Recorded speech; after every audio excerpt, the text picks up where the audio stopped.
ngiye kwibaruka kubwanje nibaza ngo mpita nkubitako nk'uko byahora ngiye namanzi vuga ati igisende cangenda nk'uko byahora bigenda ariko nsanga satani nawe yarondeye akandi gatego kiwe Yesu nashimye ariko naragiye ndahasanga ineza y'Imana shitse kwa muganga abaganga barandabira baca bambwira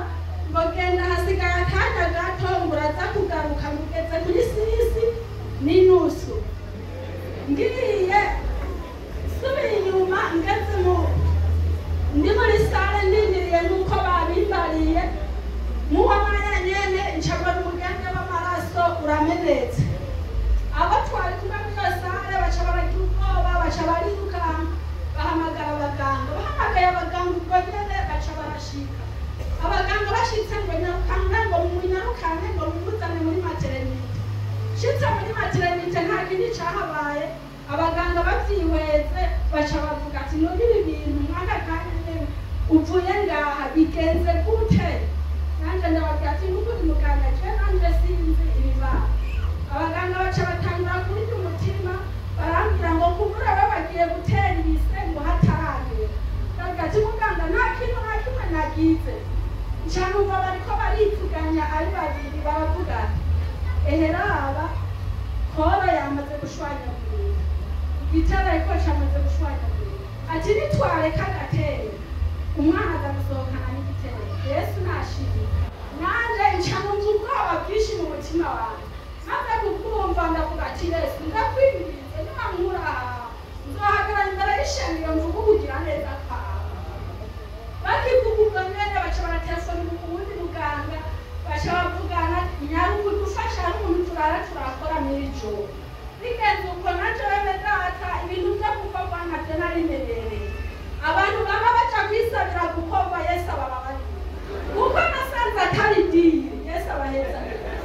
sidiri kuca kwisabira ivuga kukorwe Imana yarakugiriye neza ugasanga inzira yawe ni nziza n'umugabo akakubwira ati bimeze neza uzovyara neza mugabo wawe burururu ukaca wiruka ngo muganga ashaka ingore Yesu akubabarira kuko nasanze iwanje atari diri bigenze uko banye ngo bankore uwo mwanya ndabwira Imana Yesu ndakwinginze unyibuke mu minsi noba naragukoreye akantu kamwe gusa aho noba narakugororoke cyangwa igikorwa kimwe noba naragukoreye niwankura aha nzoja gushima Imana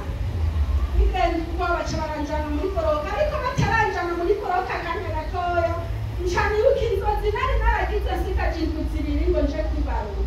incambara nagiye kwibaruka ngerageza kugira umwete wo kumurondera kugira ngo ndamusaba imbabazi ngo ngende na twatunganire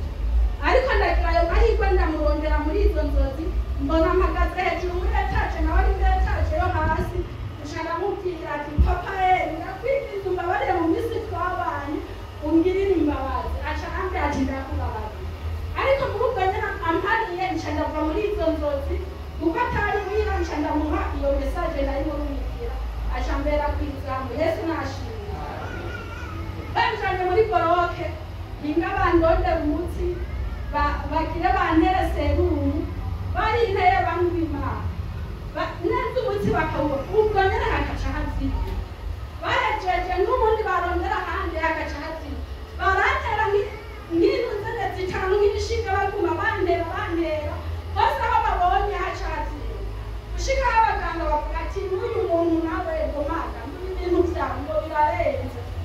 nca ndavuga ati Yesu ishashi y'amaraso ya mbere bapfuye gusa barayiheze narigeze kuya kabiri none babura n'umutsi aho batoye hacapfira ngirira imbabazi basikukanye baronka uwo munsi ntibasubire kuvyina Imana yacu wene datihuye ubwo nyene nkeza kuvugwa ngo nije bigosha baciye bahatora baca bavuga ngo ubu ni sawa ko turabona bantu b'Imana baca barangora mvuyeyo ndavuga ati Imana bagaheza kwa kundokoye hamwe n'umwana Yesu nabaheza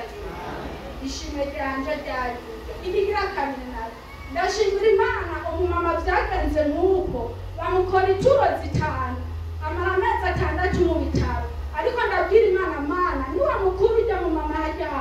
navyo nyene nzogushimira Imana yaramu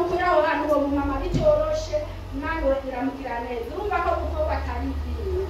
Ikigira gatatu nshimira Imana,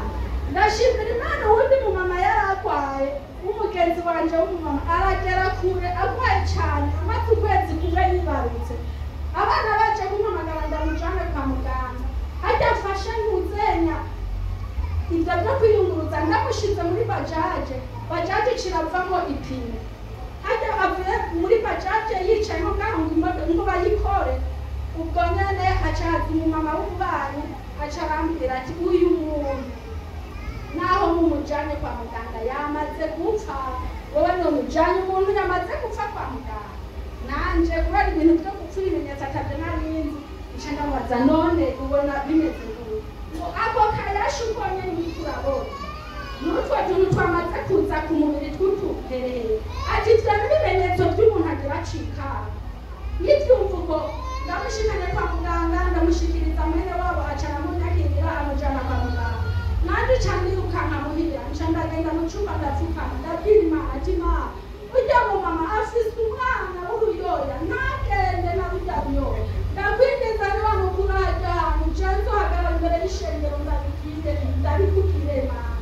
Ndashima Imana uwo mumama, Imana yaramukuye, Imana iramutabara bigenda neza. Abumvise ugushima kwanje Yesu nabongera umugisha. Mana yo mw'ijuru ndagushimiye kuko wowe ugira neza, narabonye ineza yawe Mana, aho bigoye wewe uba wahabonye, aho umwana w'umuntu bigora nawe urahaseruka, agaze ahaduga umushira ku mugongo wawe, agaze ahamana adashobora kwicarana wowe ukakimusimbisha. Yesu nubihere gucubahiro, ndagushimiye kubyo wagiye urankorera byose Mana. Ndashimye nange ndashimira Imana yongeye kutugira neza muri korale yacu, umuvyeyi wacu Shafutene Mama Diane ukamwongera iminsi. Nivyo Mana ndabigushimiye nubihere gucubahiro, kuko ku bwacu ntitwoshobora ariko turi kumwe nawe Mana byose biragenda neza. Mubera neza pawe icubahiro n'amashimwe bihabwawe, ugume ku ntebe y'inganji, ugume ku ngoma yawe kuko urabikwiye. Icubahiro n'amashimwe bibitwawe mu izina ryawe ryera Mesiya. Amen. Yesu Kristo nashimwe.